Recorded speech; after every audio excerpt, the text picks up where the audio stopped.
Não vou fazer sempre, mas como essa discussão apareceu na última live, na conversa com o Raione, então estou trazendo aqui um material historiográfico consistente para mostrar por que eu defendo um pensamento de esquerda não comunista. Então, Alves, responde aí, só para responder essa Cleide Só aqui. engaixando no Vinícius aqui, a reforma trabalhista começou no governo Dilma, talvez ele não sabe disso, e, ao meu ver, também Bolsonaro tá no mesmo sistema aí, por causa de umas nomeação petista dele aí, acabou igualando ele ao PT, ao meu ver.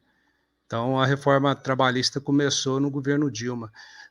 Você disse quanto à questão da época de Dom Pedro II, naquela mesma fase, naquele mesmo período de Dom Pedro II, os Estados Unidos, por exemplo, estava passando por um momento crítico, também na questão de escravidão, aonde, se eu não me engano, não sei se foi Abraham Lincoln, que ganhou eu não lembro, lá já tinha diretas já, e eles não passavam pelo período da República, eles já tinham passado pela Guerra Civil Americana, e eu não lembro qual, se foi Abraham Lincoln, depois eu olho. E na época da República Brasileira, na época da monarquia brasileira, a República Americana tentava já acabar com a escravidão. E Dom Pedro deu fim à escravidão no Brasil. Entendeu? Mas a história é meio escura quanto ao rumo que isso se deu. Agora, eu não estou dizendo que... Peraí. Vamos organizar assim, ó. A questão da escravidão, até entrando em outra questão, né, que essa esquerda socialista que o Cleiton citou, ela tem um problema assim que ela se preocupa muito em ler a história de Cuba, a história da Rússia, né, onde tiveram ali as revoluções socialistas, e eles se recusam a ler a história americana.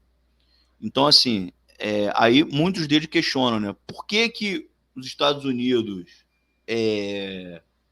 fez uma revolução democrática, mas manteve a escravidão? Porque, assim, a maior parte dos vetores revolucionários, né, a maior parte daqueles que se empenharam em fazer a revolução, estavam inseridos numa economia escravagista. Agora, ela não foi ignorada.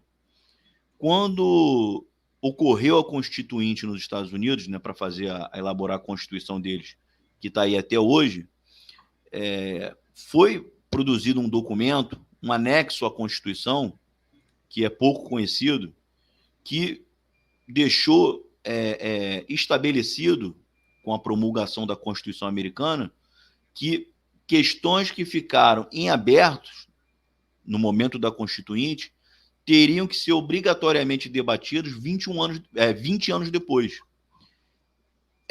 O documento não descreve quais são essas questões que ficaram pendentes, mas o que se sabe é que foram questões de relações de cobrança de tarifas, né? Porque alguns líderes queriam que os estados tivessem mais direito de cobrar tarifa, e outros achavam que era o governo federal, mas a questão central que efetivamente gerou um impasse foi a questão da escravidão, que foi deixada em aberto e teria que ser debatida 20 anos depois. E ela acabou sendo postergada. E a postergação de se resolver essa questão da escravidão pela Revolução Americana desembocou na Guerra Civil. E na Guerra Civil, Alves, que foi travada entre a União e os confederados, o Brasil do Dom Pedro II apoiou o regime beligerante dos confederados. Então, isso é uma mancha, né? A biografia do Pedro II, que é tido como um baluarte do iluminismo brasileiro, mas quando a guerra nos Estados Unidos eclodiu, ficou do lado dos escravagistas. Então, fica aí esse registro aí, se quiser falar alguma coisa. Então, nesse mesmo período de república nosso, nesse mesmo período nosso monarquista, os Estados Unidos, que já estava lá, entre aspas, no sistema equiparado à nossa república de hoje, agia de forma muito mais atrasada que nós. Entendeu? Então, assim, são períodos e períodos. Então, né, quando o Brasil estava passando por essa situação do período República, foi uma situação mundial. A mesma coisa que falar do Lula. Ah, quando o Lula era presidente, eu comprava carro, não, o imbecil.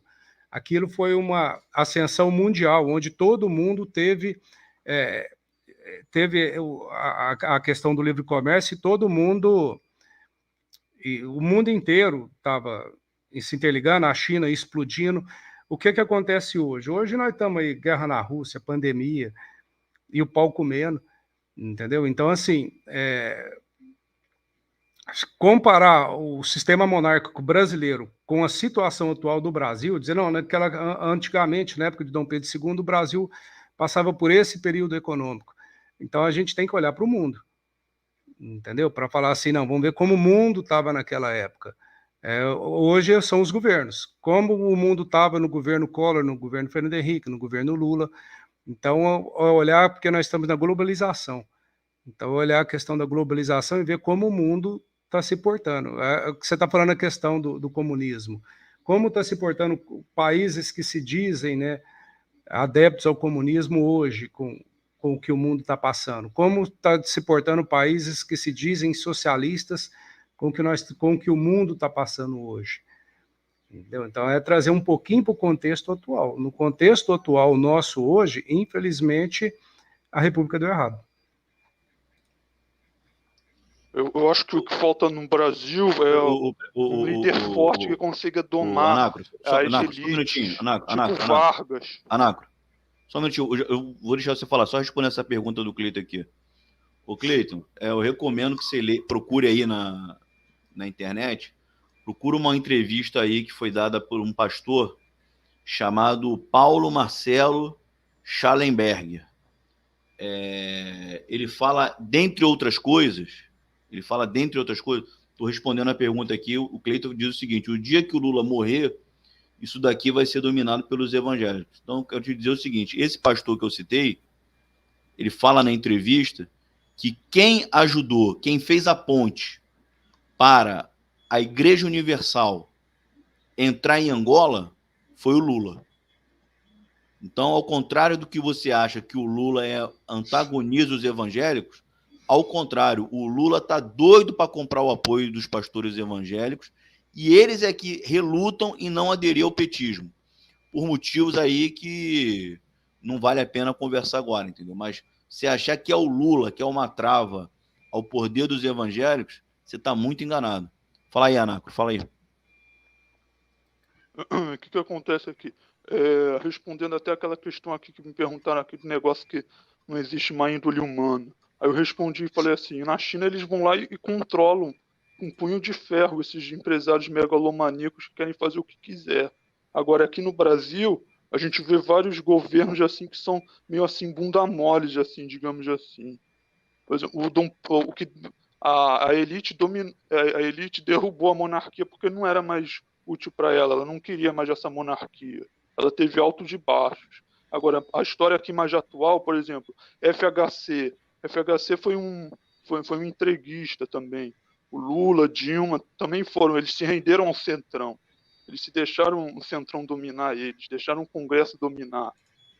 Um cara assim que botou ordem aqui na história do Brasil, assim, a gente pode pegar Vargas, assim. Um cara que soube domar, assim, essa má índole humana, assim, desses grupos que querem transformar o Brasil num seu quintal particular. A gente está passando aí pela história aqui. O Bolsonaro, ele não tancou o agronegócio, ele virou capacho deles, ele só a Globo só, mas já Record, o resto está com ele.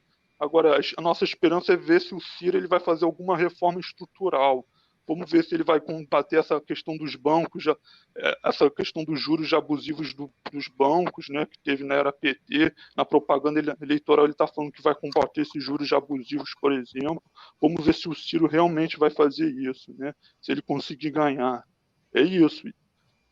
A história do Brasil caminha desse jeito. Agora, respondendo aquele outro cara ali, sobre a má índole humana, eu vejo que existe essa má índole humana do ser humano sempre, quando querer conseguir poder, ele sempre querer ter mais desse poder, entendeu? E quando transformar suas coisas no quintal particular dele, entendeu? Com contratar jagunço, essas coisas, entendeu? Uma coisa que perdurou aí pela história. Inclusive, até na Idade Média existia isso. Vários grupos feudais querendo dominar, aí entrava um rei que botava ordem, Otto o Grande, por exemplo, reis franceses, Luís XIV, que vão lá e botaram um punho de ferro nesses outros grupos. E pelo menos as experiências socialistas, que se dizem socialistas, elas já até foram bem sucedidas em conter esses grupos que faziam dominar, embora tivesse seus defeitos, né? Assim como a União Soviética não foi capaz de barrar os Estados Unidos nessa Guerra Fria, mas pelo menos eles conseguiram conter isso, entendeu? E realmente botar a nação para frente, botar o progresso para frente mesmo, entendeu? Botar o país a avançar e industrializar. Só um instantinho, Anacro. O Beck, vou jogar o link aí, cara, se tu quiser entrar. Vou jogar o link. O Anacro, conclui aí a tua fala e aproveita e responde. Tu tá bem, cara? Aconteceu alguma coisa contigo? Você tá bem, assim? Aconteceu alguma coisa contigo, assim? Você tá com algum problema? Porque tá muito diferente você, cara.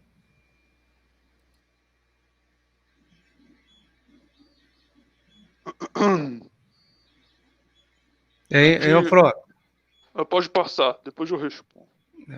Só complementando essa questão dos evangélicos aí, eu não entendo também por que ligar evangélicos a Bolsonaro até agora. Os evangélicos estão do lado do Bolsonaro porque o PT grudou com aquela porcaria de PSOL e começou com essa palhaçada de ideologia de gênero, pronome neutro,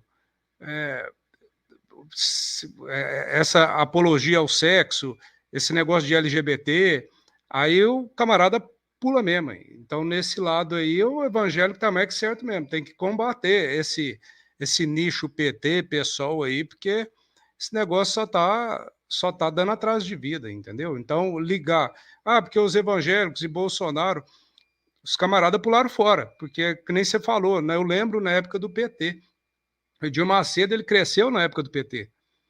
Não só o Edir Macedo, R.R. Soares, templos para a igreja, terreno, aquele templo de Salomão começou no governo Dilma, terreno cedido pela prefeitura do PT, na época de São Paulo. E aí os camaradas pularam para esse lado de PSOL, esse pessoal doente aí, e começou com essa porcariazada de LGBT. Não estou dizendo nada contra homossexuais, viu, pessoal? Há uma diferença muito grande entre o homossexual, aquele camarada que vive a vida dele e não está nem aí com a vida dos outros, e essa outra galera que quer enfiar a sexualidade deles boca a goela dos outros. É a mesma coisa dos evangélicos também. Alves, mas só aproveitando essa tua linha aí, responde aí. Mas você é contra, por exemplo, assim, acesso a direito, por exemplo, assim, os casais, assim, os casais homoafetivos poderem casar, terem acesso ao casamento civil como um casal hétero, por exemplo? Você é contra isso? Não, só a favor, só a favor. Isso aí eu acho que é questão de igreja.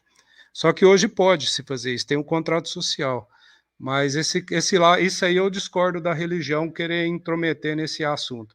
Eu sou a favor também da adoção de casal homossexual adotar criança.